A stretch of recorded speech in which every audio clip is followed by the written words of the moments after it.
Good evening, and welcome to The Exchange. Tonight, we are addressing a question that sits at the heart of family life, economic policy, and social structure. Should governments provide free, universal childcare for working parents? This is a topic of immense significance, affecting workforce participation, gender equality, and childhood development. To debate this complex issue, we have two distinguished experts with us this evening. Dr. Elena Garcia, a developmental economist and a firm proponent of state-funded childcare, and Mr. David Miller, a policy analyst from the Institute for Economic Liberty who advocates for a market-based approach. We will begin with opening statements, followed by a round of rebuttals and cross-examination, and we'll conclude with closing remarks from each of our guests. Dr. Garcia, the floor is yours. Thank you, Sarah. The question before us is fundamental to the kind of society we want to build. For too long, this debate has been framed incorrectly. We must stop viewing childcare as a private family cost and start seeing it for what it truly is: a crucial, high-yield, long-term investment in our nation's future economic prosperity and social equity. From a purely economic standpoint, the logic is undeniable and compelling. When we provide universal access to high-quality childcare, we are not just helping families. We are unleashing a powerful engine for economic growth. It enables millions of parents, predominantly women, to enter, remain in, or return to the workforce without having to make an impossible choice between their career and their family. This surge in labor participation directly boosts our gross domestic product. It significantly expands our tax base, and it addresses critical labor shortages that currently hinder our industries. But the benefits extend far beyond immediate economic metrics.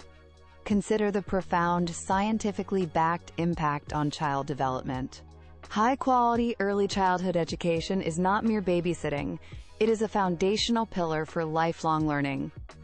It has a measurable impact on a child's cognitive and social skills, leading to better educational outcomes, higher future earnings, and reduced social costs related to crime and healthcare down the line. Finally, this is a matter of profound social fairness. The exorbitant cost of private childcare is a primary driver of inequality. The current system, where quality care is a luxury affordable only to the wealthy, entrenches disadvantage from the earliest moments of a child's life. Universal access is a powerful tool to level the playing field, ensuring every child, regardless of their parents' income, has the opportunity to reach their full potential. Thank you, Dr. Garcia.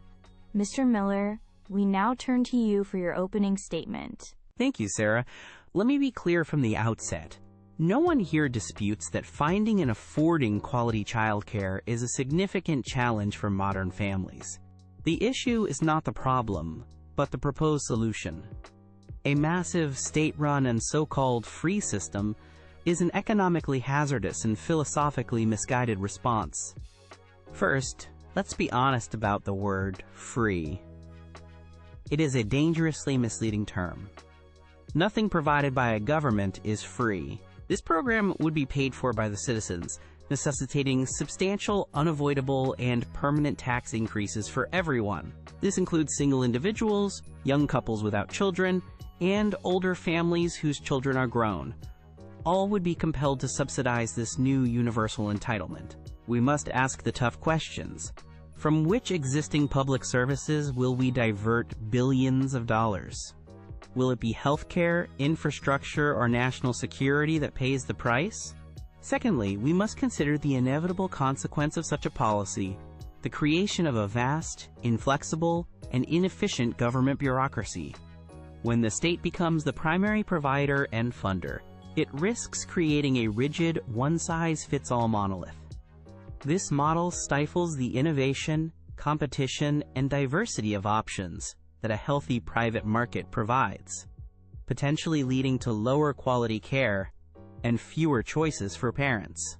Finally, this debate touches upon a core principle of a free society: personal responsibility. Choosing to have and raise a child is the most fundamental personal decision and familial responsibility one can undertake. The government's role should be to foster a vibrant economy with plentiful, high-paying jobs so that families are empowered to make their own choices. The goal should be to help parents afford their own decisions, not for the state to make those decisions for them through targeted support like tax credits and a robust economy. Thank you, Mr. Miller. We will now move into the rebuttal round. Each guest will have a chance to respond directly to the arguments just made. Dr. Garcia, you may begin. Mr. Miller frames the cost of this program as a, quote, tax burden, but this perspective is fundamentally short-sighted and ignores the dynamic nature of the economy. It is not a burden. It is an investment that generates tangible returns, often paying for itself over the long term. Numerous economic studies from jurisdictions with these programs demonstrate this clearly. The increased income tax revenue from newly employed parents, the reduction in welfare payments, and the long-term savings in remedial education and justice systems more than compensate for the initial public outlay. To call it a simple cost is to ignore the other side of the ledger. Furthermore, his fear of a, quote, one-size-fits-all bureaucracy is a straw man argument. It does not reflect the nuanced models that proponents like myself are actually advocating for. Successful systems in other developed nations do not rely on monolithic, state-operated centers. Instead, they implement a mixed delivery framework. This means the government provides the funding and sets strict quality standards, but parents can choose from a wide array of licensed providers: public, private, nonprofit, faith-based, and even home-based daycares. This approach preserves parental choice and fosters competition based on quality, not just on the ability to pay. It is the best of both worlds. Mr. Miller, your response. Dr. Garcia speaks eloquently about investments and, quote, long-term returns, but taxpayers, families, and governments must operate in the reality of the present day. The costs of creating such a vast new government program are immediate. They are guaranteed, and they are enormous. The benefits she describes, however, are speculative, backloaded, and projected decades into an uncertain future. We cannot responsibly build our nation's fiscal policy on the basis of such uncertain, long-range economic modeling. The immediate tax hike is real. The future savings are a projection. Moreover, the constant comparisons to certain European countries are often misleading. It is a flawed analogy. Our economy is vastly different in scale, diversity, and structure. What may work in a smaller, more socially and economically homogeneous nation is not a template that can be simply copied and pasted onto our complex domestic landscape with any guarantee of success. If the primary goal is indeed to enable workforce participation and ease family burdens, there are far more direct and less disruptive ways to achieve it. Let us focus our efforts on broad-based tax cuts that let all families keep more of their own money. Let us pursue sensible deregulation that reduces the cost of living and stimulates private sector job creation and real wage growth. That is how you truly empower parents. You empower the entire economy. You put more money directly into their pockets, allowing them to afford the childcare solution that they, not a government agency, determine is best for their children. We are now at the cross-examination stage. I will direct a question to each of our guests.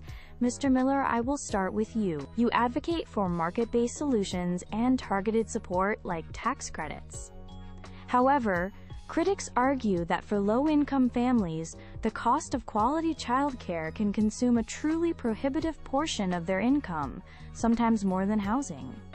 Even with tax credits, the gap often remains too large.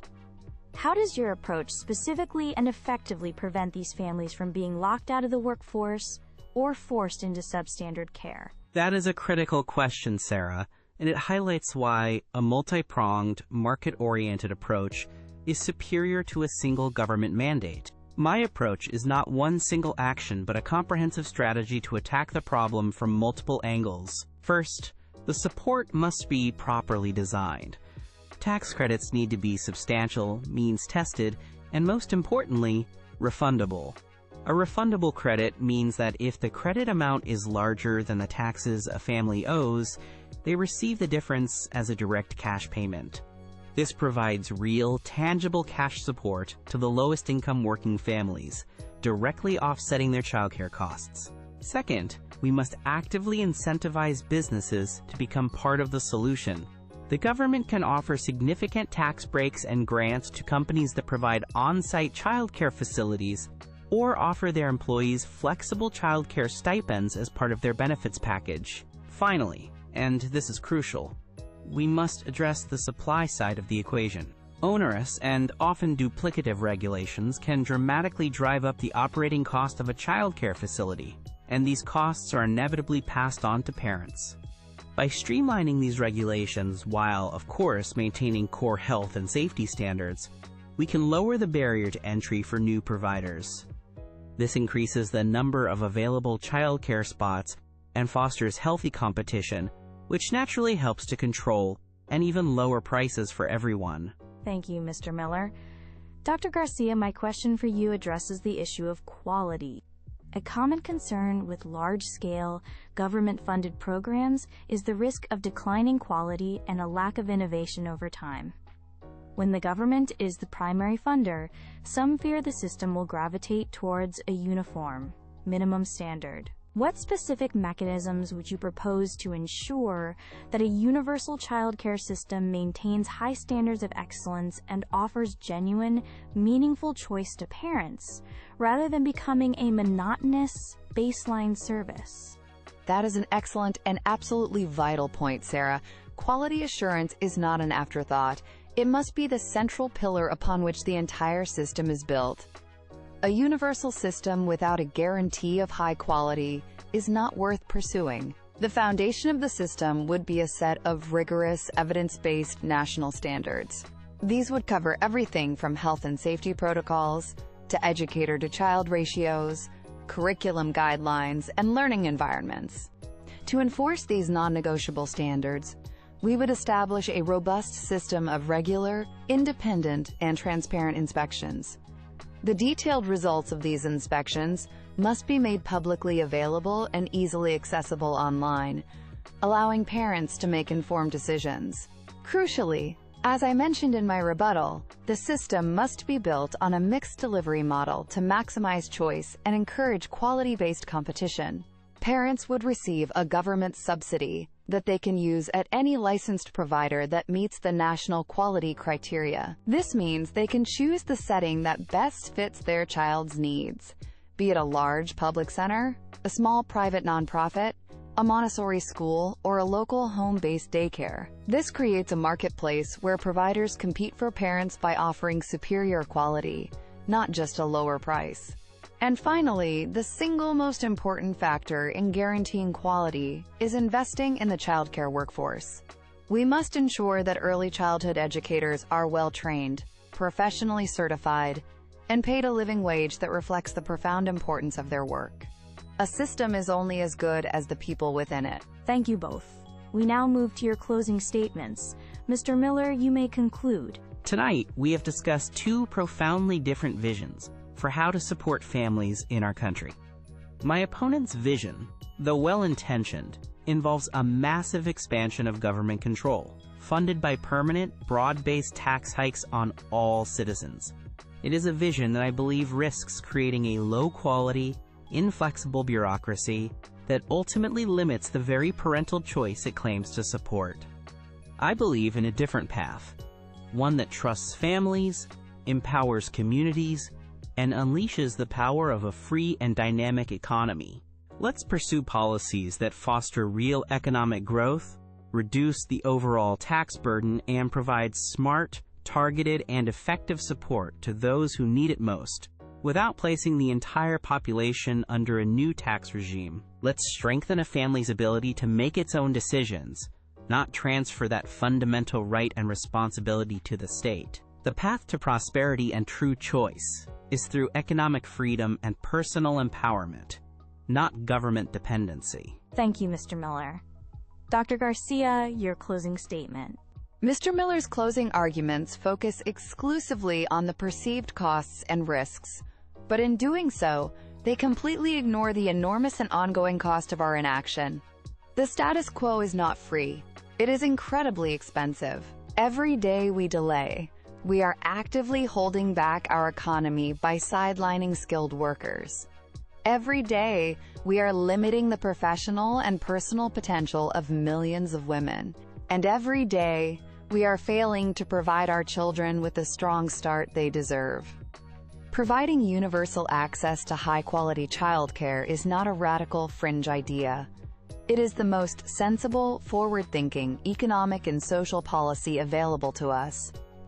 It is the key to unlocking greater gender equality, to ensuring better long-term health and educational outcomes for our children, and to building a more resilient, dynamic, and prosperous economy for everyone. We face a clear choice between a society that makes a smart, collective investment in its people and one that continues to leave families to struggle alone against overwhelming costs. For the future of our children and the health of our nation, let us choose to invest. Thank you, Dr. Garcia. And thank you, Mr. Miller, for a truly insightful and vigorous debate this evening. We have heard two compelling yet conflicting visions for the future. One centered on public investment as a catalyst for growth and equality, the other on private responsibility and economic freedom. We hope this discussion has provided our viewers with valuable perspectives and much to consider. From all of us here at The Exchange, thank you for watching. Good evening.